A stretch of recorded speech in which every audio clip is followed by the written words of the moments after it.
¿Qué tal? ¿Cómo están? Gracias por estar en Sin embargo al aire y gracias por acompañarme en esta que es mi columna del 14 de abril.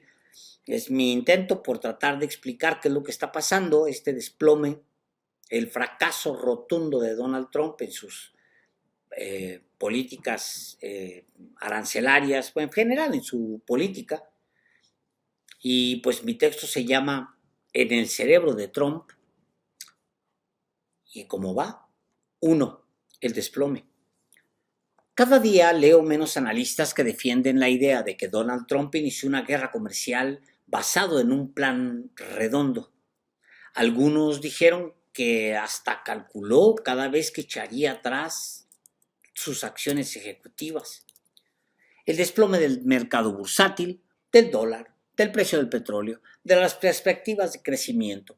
Incluso el desplome de las acciones de sus magníficas empresas estaba calculado así, era parte de ese plan, aunque no se advirtiera porque no se hizo, que sectores que emplean a millones de personas en Estados Unidos perderían fortunas formidables en apenas 3 meses. Quizás la teoría de los aranceles como herramienta planificada de negociación perdió fuerza cuando el presidente de una nación líder en alta tecnología abrazó a un obrero de casco amarillo y luego sacó unas láminas de PowerPoint impresas. Los que seguíamos la transmisión en vivo intentábamos ver las tarifas por país en esas tablas sin éxito. Y resultó que aparecieron hasta las islas Heard y McDonald, que no tienen actividad económica ni población y solo son habitadas por pingüinos que no pagan impuestos locales, ni estatales, ni federales, mucho menos a pretendidos reyes del otro lado del planeta. Ayer escribían Paul Kiernan y Anthony de Barros en The Wall Street Journal. ¿Qué diferencia tan grande en 3 meses? Desde que Trump asumió el cargo, los economistas han recortado drásticamente las estimaciones de crecimiento, mientras que las han aumentado para la inflación y el desempleo. The Wall Street Journal hace una encuesta trimestral. La encuesta de este trimestre culpa a los aranceles por la caída de la economía. Comillas. Cuando el diario encuestó a economistas por última vez, del 10 al 14 de enero, estos tenían dudas sobre muchos aspectos de las políticas de Trump, incluyendo aranceles, restricciones a la migración y recortes de impuestos, pero tuvieron que sopesar esa incertidumbre con una economía que había superado constantemente las expectativas. El cambio en la economía el cambio en la perspectiva de los economistas refleja que Trump está llevando su política comercial más allá de lo que nadie imaginaba hasta hace unos 3 meses. Eso concluye la encuesta. Esta encuesta se hizo a 64 economistas académicos y empresariales del 4 al 8 de abril, poco después de que Trump anunciara un arancel a los pingüinos y al 10% sobre todas las importaciones y los aranceles recíprocos para medio planeta, el 2 de abril. Las respuestas son anteriores al anuncio, el 9 de abril, de una suspensión de 90 días de los aranceles recíprocos que mantienen el arancel base 10% y aumenta los aranceles a 145% para China.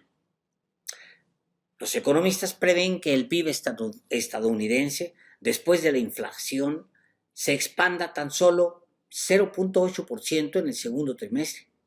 Esta cifra es inferior a la previsión de crecimiento del PIB del 2% de enero.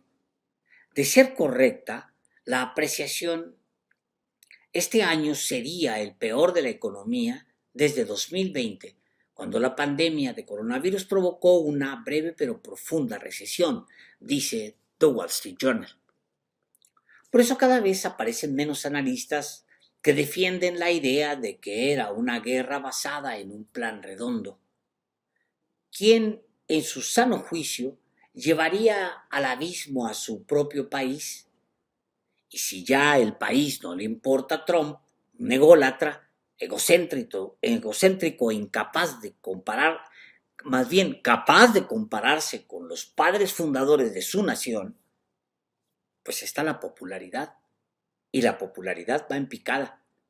Real Clear Polling dice que trae en promedio 50.6% de desaprobación, cuando en enero, al inicio, era de 44.3%. Aquí no parecerá mucha la diferencia, pero allá en Estados Unidos, donde se ganan y se pierden elecciones por pocos puntos, son dos partidos. Es un abismo. Pero me parece que esto está empezando y que lo bueno está por comenzar. 2. El arte de negociar. Nada.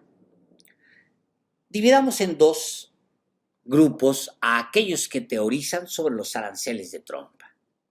Vamos entendiéndolos. El primero de los dos analiza las tarifas como un fin: fortalecer el ingreso con tributos de economías menores a las que se puede impresionar, como lo hacía la antigua Roma o el Imperio Británico, o como los aztecas o los chinos. Este vasallaje feudal requiere de cierto uso de fuerza y coerción. Soy superior a ti, te obligo a que me pagues. Las tarifas como fin tienen efectos naturales o buscados. La desindustrialización es uno de ellos. Trump pretende sacar fábricas del resto del mundo y de México y llevarlas de regreso a su país, que no brilla por fábricas que suden energía animal, sino por el sector servicios, que representa entre 77 y 78% de su PIB y da más del 50% del empleo. El sector servicios incluye banca, alta tecnología, aseguradoras, centros educativos y de investigación, entretenimiento y turismo, y hasta una parte del comercio. El sector terciario, servicios, no produce bienes materiales, pero es todo lo demás que necesite una población. Pongo ejemplos: los servicios de salud, sanitarios, hotelería, turismo, todo eso son servicios. Y el otro sector fuerte, entre comillas, de Estados Unidos es el industrial. Y lo entrecomillo no porque sea menor, sino porque frente al otro, pues palidece. Apenas representa 17, 18% frente al 77, 78% del otro. La agricultura tiene un peso del 1% del PIB restante. El primer grupo teoriza con la idea de que los aranceles se quedan. Trump sí se ve, pues, recolectando dinero de todo mundo mientras su Estados Unidos ruge por unas fábricas ruidosas llenas de güeros mamados que trabajan de 9 a 5, como diría la canción de Dolly Parton, y regresan a disfrutar a su amorosa esposa güera de zapatos con olanes y con pan de plátano recién horneado en las mañanas, a sus 10 hijos güeros que visten zapatos, pantalones cortos y camisas de manga larga, de manga corta en verano. El segundo grupo teoriza sobre los aranceles como una herramienta de negociación, basados, pues sí, en el libro de Trump que se llama justamente El arte de la negociación.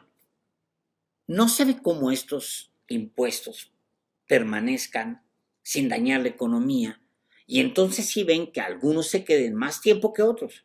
Es el arte de la negociación, o sea, un plan maestro, maquiavélicamente bien planeado por Trump.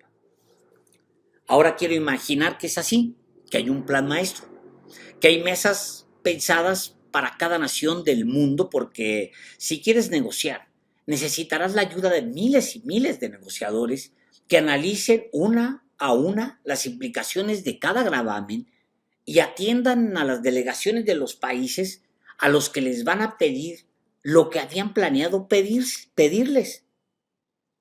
La teoría de los aranceles como herramienta de negociación tuvo un grave problema el día de su confirmación, como ya vimos.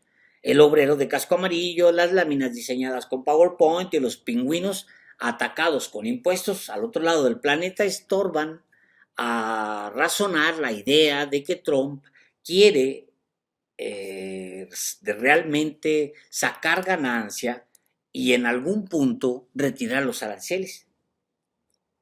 Esas señales hablan de que quiere volver a 1970, 1980. Y se vale, allá él y allá Estados Unidos.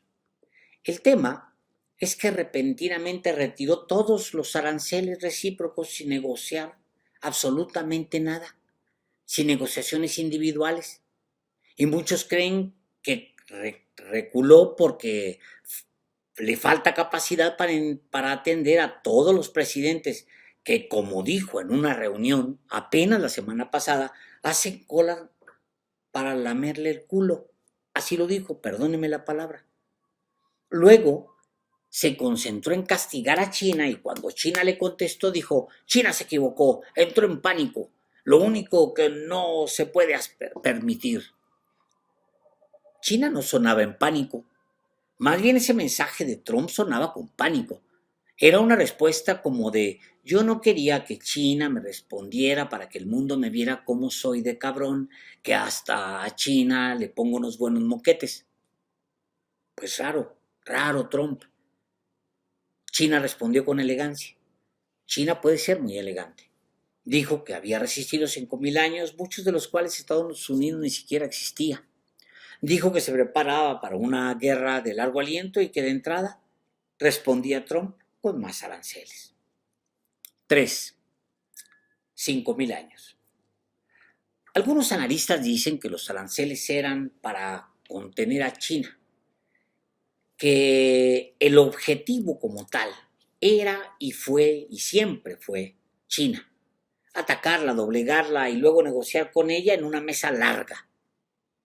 Esto es una derivación de los que piensan que las tarifas eran parte de un plan maquiavélicamente bien orquestado. Pero entonces Trump empezó al revés. Si es que tenía todo maquiavélicamente bien planeado. Trump arrancó su segundo periodo atacando a todo mundo, humillando a países más débiles como Groenlandia, Panamá, Ucrania o Canadá y México. Luego, en sus arranques de golatría, se burló del genocidio en Gaza y puso una estatua de él en oro sólido sobre el territorio gazatí. Amenazó con tomar violentamente territorios. Intentó intervenir en las elecciones de Alemania y en las canadienses. Se burló de Justin Trudeau, atacó a los líderes de Europa y luego humilló y atacó a Zelensky mientras todos comíamos en vivo. Es decir, Trump arrancó su nuevo periodo haciendo todo para que el mundo lo odiara. Después amenazó a toda la comunidad internacional con aranceles y emprendió una política migratoria agresiva contra una fuerza laboral de probada eficiencia, mientras advertía que se cerraban sus fronteras para ciudadanos de muchos países porque sí, por distintos, cuando el 77 y 78% de su economía es servicios, y eso incluye al turismo. Y entonces provocó una debacle en las monedas y en los mercados bursátiles, y después dijo que vendrían tiempos difíciles porque aunque serían temporales, al tiempo que elevó los pronósticos de una recesión. Ahora uno se pregunta si China era el objetivo principal de su estrategia supuestamente maquiavélica. ¿Para qué destruir todo antes de llamar a una mesa de negociación? ¿Para qué sentarse ante los pulcros chinos con Wall Street hundiéndose a tus espaldas, mientras tus principales socios y amigos pierden fortunas y seguramente te presionan? ¿Para qué someterse a una presión inédita y evidenciar que no tiene plan de nada antes de sentarse con una potencia cuyo orgullo son los planes de largo plazo, la persistencia y la organización? Es difícil tener acceso al cerebro de Trump, imaginarlo, y no es por ese copete raro ni por las capas de maquillaje anaranjado que cubren su rostro. Es porque se trata de una maraña bien organizada para funcionar en torno a él mismo, a su personalidad. Sus más cercanos tampoco lo entienden y eso nos lleva necesariamente a la pregunta de qué entendieron los estadounidenses cuando lo compraron y lo hicieron presidente. Con China, me parece, es una guerra perdida. Los aranceles ya son una estrategia perdida. Cada día leo menos analistas que defienden la idea de que es una guerra planeada con base a un plan redondo, porque ya se le desplomó todo: el mercado bursátil de sus amigos, su moneda, el precio de su amado petróleo, las perspectivas de crecimiento sobre las que se basan los inversionistas, etcétera. Millones de empleos en Estados Unidos y en el mundo están bajo amenaza, y fortunas formidables se perdieron y otras se perderán cuando hayan pasado apenas 3 meses de su mandato. Lo peor es que sigue en el poder y quiere perpetuarse. Lo peor es que Trump parece no darse cuenta de lo que ha causado. Y ya ni hablemos de México, que uno se pone a temblar. Es nuestro socio, se supone que nuestro amigo. Tenemos millones de refugiados económicos en su territorio, carajo. Alguien debería hacerlo razonar. Entre varios, secuestrarlo y hacerle una intervención, como se hace con un alcohólico, con un drogadicto, pero en este caso, con un enfermo de poder. Muchas gracias.